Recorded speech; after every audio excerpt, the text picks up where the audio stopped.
The return of tiger. Chapter 1। वापसी। कभी बाघ सोता है लेकिन मरता नहीं। अभिनव, अभिनव बेटा भाग जा यहाँ से, नहीं तो ये लोग तुझे भी मार डालेंगे। अभिनव के पिता संजय ने दर्द में कराहते हुए अपने 5 साल के बेटे अभिनव से कहा। उनके हाथ में गोली लगी थी। अभिनव और संजय रात के अंधेरे में एक पतली सी गली में छुपे हुए थे। बाहर सड़क पर उनकी गाड़ी खड़ी थी और उसी गाड़ी के पास खड़े थे वो लोग जिन्होंने संजय को गोली मारी थी। नहीं पापा, मैं आपको छोड़कर कहीं नहीं जाऊंगा। जिद मत कर टाइगर। हाँ, मैं अपनी जिंदगी जी चुका हूँ, लेकिन तुझे अभी बहुत कुछ देखना है, बहुत कुछ संभालना है। अब जा जा, संजय ने कहा और अपनी उंगली में से एक सोने की अंगूठी निकालकर अभिनव को थमा दी। उस पर टी गुदा हुआ था। संजय ने अभिनव के माथे को चूमा और अपनी बंदूक लेकर उन लोगों का सामना करने के लिए गली से बाहर निकल गए। घबराया हुआ अभिनव अपने पिता को छुपकर देख रहा था। संजय जैसे अपनी गाड़ी के पास पहुंचे तो एक आदमी ने संजय पर बंदूक तान दी। संजय पर 3 गोलियां दाग दी गई थी। टूटती सांसों के बीच संजय ने अभिनव को देखा और कहा, इस कमीने का चेहरा याद रखना टाइगर। और संजय जमीन पर ढेर हो गया। पापा! अभिनव चिल्लाया और अचानक उसकी नींद खुल गई। पसीने में तरबतर अभिनव अपने बिस्तर पर उठकर बैठ गया और गहरी सांसें लेने लगा। 18 साल। पिछले 18 सालों से ये सपना इसी तरह से अभिनव को परेशान कर रहा था। अभिनव ने पहले अपनी उंगली में पहनी उस अंगूठी को देखा और फिर बाथरूम की तरफ बढ़ने लगा। अभिनव गुड़गांव में रहता था और डिलीवरी बॉय का काम करता था।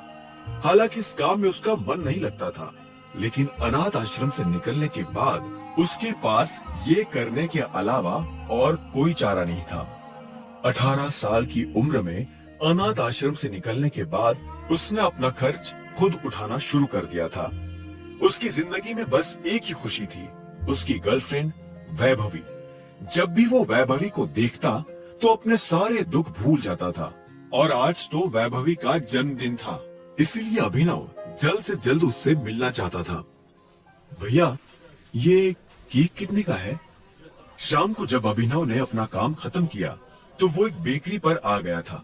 600। अच्छा, और ये पेस्ट्री? 60।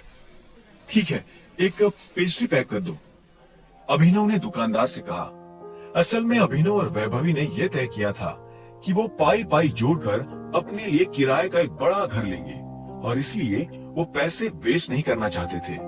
पेस्ट्री लेकर अभिनव खुशी खुशी वहां से निकल गया।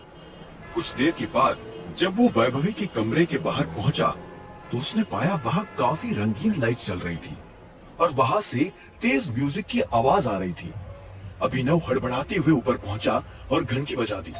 वैभवी ने कमरे का दरवाजा खोला। अभिनव ने जैसे ही वैभवी को देखा तो उसके होश उड़ गए। उसने पूछा, ये सब क्या है? वैभवी ने महंगा सा वन पीस पहना हुआ था और उसके सिर पर एक छोटा सा ताज था। कमरा चारों तरफ से सजा हुआ था। टेबल पर एक बड़ा सा केक, शराब और खाना रखा हुआ था। वहाँ बहुत सारे मेहमान आए हुए थे। ये कौन है वैभवी? देख नहीं रही? ये डिलीवरी बॉय है। पर हम ऑलरेडी केक लाए तो थे, फिर तूने पेस्ट्री क्यों मंगवाई? अरे तुम गलत समझ रही हो, ये तो वो डिलीवरी बॉय है जिसको वैभवी डेट कर रही थी। माय गॉड, एक डिलीवरी बॉय को डेट? वैभवी, तेरा स्टैंडर्ड इतना कैसे गिर गया? अभिनव को ये सुनकर बुरा लगा, लेकिन इससे पहले कि वो कुछ कहता इतने में पीछे से आवाज आई, हैप्पी बर्थडे वैभवी। अभिनव ने पलट कर देखा तो पाया कि वहां देवेन सूट बूट में खड़ा था।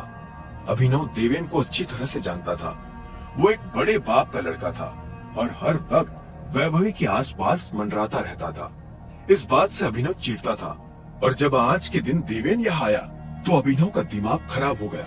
उसके हाथ में एक बड़ा सा गिफ्ट था। उसके आगे अभिनव के हाथ में लटकती पेस्ट्री की थैली कुछ भी नहीं लग रही थी। हैप्पी बर्थडे डार्लिंग, देवेन ने कहा और अभिनव को बगल करके वो वैभवी के पास आ गया उसने वैभवी को गिफ्ट दिया और उसे कसकर गले लगा लिया। ये देख अभिनव जल भून उठा। इतने में वैभवी ने कहा, दोस्तों, तुम्हें मेरे स्टैंडर्ड पर डाउट है ना? अब मैं तुम्हें बताती हूँ कि मेरा स्टैंडर्ड क्या है। वैभवी ने इतना कहा और देवेन का हाथ पकड़ लिया। इसके बाद वैभवी उसे देखते हुए बोली, मैं तुमसे ब्रेकअप कर रही हूँ अभिनव। क्या? और क्या? अबे कब तक बेचारी तेरे जैसे गरीब के साथ आधी पेस्ट्री खाती रहेगी, नहीं डार्लिंग? इतना कहते ही देवेन ने वैभवी के गालों को चूम लिया। अभिनव की आंखें फटी की फटी रह गई। उसने पेस्ट्री की थैली फेंक दी और देवेन की नाक पर एक जोरदार मुक्का जड़ दिया। साले, तेरी इतनी हिम्मत! देवेन जैसे ही अभिनव को मारने के लिए आगे आया, इतने में अभिनव ने उसके पेट में एक लात मारी और वैभवी की तरफ देखकर बोला, ये तुमने ठीक नहीं किया वैभवी। और अभिनव वहां से निकल गया। वो उन दोनों की शक्ल अब और नहीं देखना चाहता था। उसकी आंखों में आंसू थे और उसका दिल जोरों से दुख रहा था। वो एक बड़े से होटल के सामने फुटपाथ पर ही शराब पीने बैठ गया था। हर घूंट के साथ उसकी आंखों के सामने वो दृश्य आ रहा था जिसमें वैभवी देवेन के गालों को चूम रही थी। हर घूंट के साथ उसके दिल का दर्द और बढ़ते जा रहा था।